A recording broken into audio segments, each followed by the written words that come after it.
We're on for a conversation. We've already started this conversation, and off we go. Well, hello there. Breanna Cunningham here with Code Technology, and I have the pleasure of interviewing Dr. Froimson, current president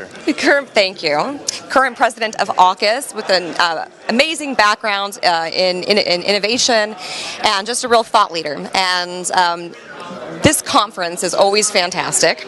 I look forward to it now 2 years in a row. I'd say every year, but this is the second year. And it feels like it's been on forever, right? Yeah. I think what you find is that there's such an energy here that has continued from last year, and people have been engaged. The conversations that I had last year with companies, with colleagues here about how we're going to try to improve healthcare for our patients have been ongoing all year, and we've all been looking forward to getting back together to check up on our progress and to get re-energized about what we're going to do differently and how we're going to move the ball forward. So it's really fun to be here.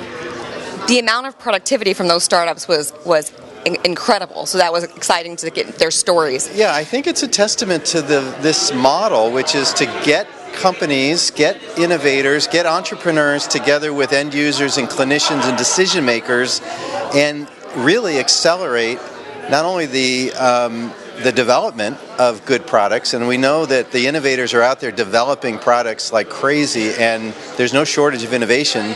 The key has been to accelerate the implementation and adoption of some of these best-in-class solutions. And that's what this is all about, is ensuring that we're having the right conversations so that these great innovations can be made available to our patients. Make it to market, and to the caregivers who are charged with the responsibility of taking care of our patients. So in the last presentation, there was a comment about providers being at the table, and there was a great quote that he said, if you're not at the table, you're on the menu.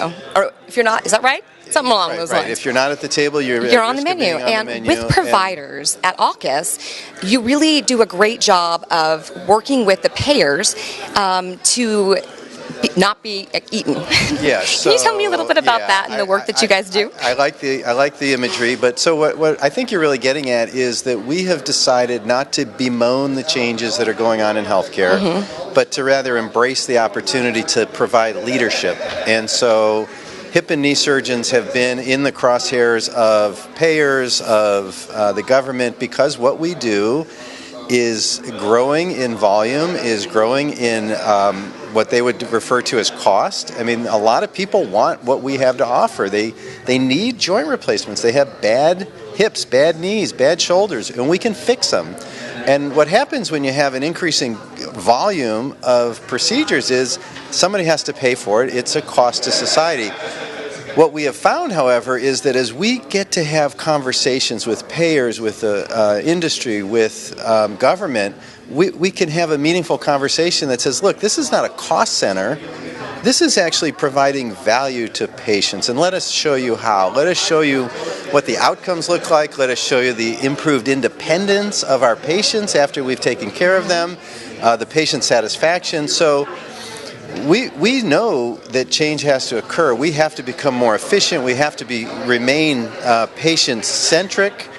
And our job at AAHKS, our job as professionals, is to own the challenge and to provide leadership to industry, to provide leadership to our profession, and say it is our job not to stay status quo, not to be static, but to be dynamic, to embrace the changes. And I've been very fortunate to lead an organization that has a long history of leadership, of innovation, of embracing challenges, of embracing the opportunity to have great conversations with people and translate what we know and what we do so that others can understand it.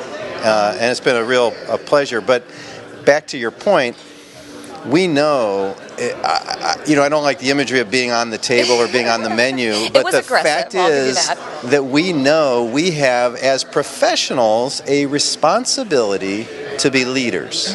We know that if this field is going to move forward, we need to collaborate with other interested parties. And around this conference, you see those other interested parties are entrepreneurs, innovators, industry, the financial sector, each of whom has their own perspective, has some value to bring to the table, and to the extent that we can share our stories, share our perspectives, listen to one another, I think our patients are going to benefit.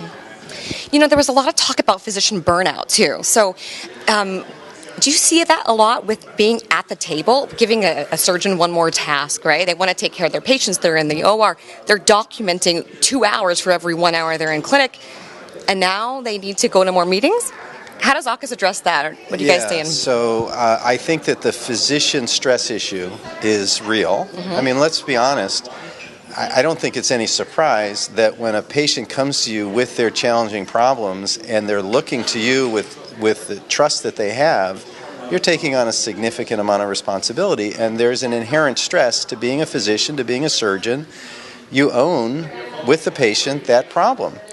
So what we want to do is ensure that that natural stress that we all are energized by, we embrace the opportunity to help our patients and help solve their problems.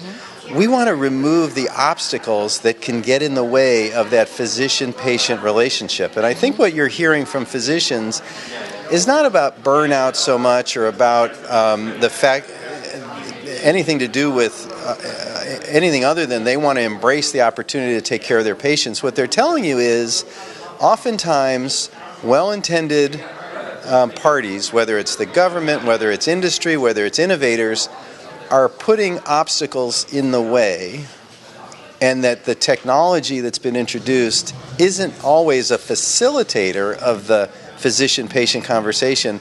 Sometimes it feels like it's an impediment. Sometimes it feels like an obstacle. And so our job collectively is to try to identify when something is introduced into the workflow that is an impediment to a good conversation between a physician and a patient. When it seems like, and you've heard this reference, that the physician's just looking at a computer screen, right? Instead of looking at the patient. When they're encumbered by excess documentation requirements, when they have to check too many boxes that don't feel like they're adding value to that patient in front of them. Those are the things that add to physician stress that don't provide benefit to the patient. And our job in a leadership role, and our job collectively as a group, is to try to decipher which things we are presenting to our care teams, our physicians and their teams, that are a benefit to patients, and which things are more harm than good. More of a hindrance. Yeah, that although there may be some potential benefit, as in anything in life, the risk or the downside outweighs the potential benefit. And those are trade-offs. We have to make those decisions all the time. And we have to be dynamic, we have to be flexible, we have to try things. And when we find that despite our best intentions, we've introduced something that really doesn't add value, really doesn't provide for a better experience either for the patient or the provider, and hopefully both, then maybe we ought to take a step back, look at that innovation, look at that technology, and tweak it, adjust it, iterate on it, so that it actually can live up to its promise. I think what you're seeing for many of the companies here and for many innovative companies is there's no problem with the technology they've developed. There's no problem with their innovation. There are really smart people developing exciting products. What we want to do is ensure that as they develop those products, they're understanding the end user, they're understanding the physicians and the care teams, they're understanding the impact of the workflow of those teams and how it affects the patients. Does it enable them to see more patients, to have better conversations with the patients? And we think that if you can answer that question, yes, that innovation is going to thrive and flourish in the marketplace. And if the answer is we're not sure or no, let's go and find out. Let's go ask those care teams to help us co-develop or iterate on that product to make it better. And that's what the opportunity of this conference is. It's a really, I think, a tremendously exciting time for all of us here. It's my favorite that I go to every year. Yeah, no joke. There's a lot of energy here. There is. It's really cool. So last question for you. Sure. In 2018, what do you see the theme in total joints?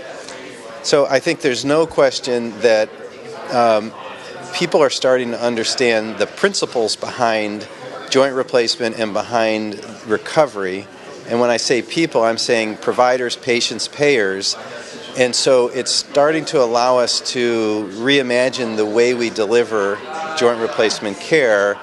And so I frame it that way as opposed to saying, well, we're shifting from inpatient to outpatient, or we're not using skilled nursing facilities, because there will be patients who require inpatient stays, plenty of them. There will be patients who may require extended stay in a facility. But what we're driving towards is understanding the principles that drive the best outcomes, and trying to be somewhat agnostic about what care setting is required, so that we can be very flexible and ensure that the patient gets the right resources that are personalized to their specific needs, their social factors, their medical factors, their orthopedic factors. We're getting a lot better at predicting, based on understanding of those three things, their medical comorbidities, their orthopedic specific deformities and needs, and the social environment in which they come from, among others. There are probably others, but let's focus on those three, that we can predict what resources would be required, whether they're best in a hospital, best in an outpatient setting, whether they require extended rehab, whether they require home care, whether they can have self-directed therapy, how fast they can recover. I think we're going to see that type of work accelerate in 2018, and a much better types of realizations about how we can personalize the care we deliver to the individual patient. I love it. Yeah, it's going to be fun. What patients need, not what's in the order set. Yeah, so because as you can think about it, we tend to think about, well, what do joint replacement patients need? Well, joint replacement patients are a large set of very diverse patients. Absolutely. With very diverse needs, and our job is to ensure that we're not looking at them sort of as this monolith, or this just sort of undifferentiated group of patients, but that we are identifying the individual characteristics of that each patient has, that are going to be the determinants of their outcomes, and how we can adjust the resources we apply to them to maximize their chance for a successful outcome. So the science is improving, the data science is improving, the surgical tools are improving. It's a great time to be in the field of joint replacement. It's a great time to be a physician performing joint replacement, a developer, and most importantly, as a patient, I think that the reliability of the procedure is clear, and it's a great time to know that you can get your joint replacement done safely and reliably all across the country by really experienced and high-quality teams. So we're really excited. We're very optimistic about what's in store for us as we move forward. Sounds like 2018 is going to be really exciing for the total joint world. And then there'll be things we can't predict and we don't know, and I think with the other piece is that we are very confident that as things pop up that may produce new challenges for us, we've got the right conversations in place, and we've got the right types of collaborations that we'll be able to address them with optimism. That's so exciting. Yeah, it's a lot of fun. Breanna Cunningham here with Dr. Froimson, president of AAHKS, and we are out. Great, thank you.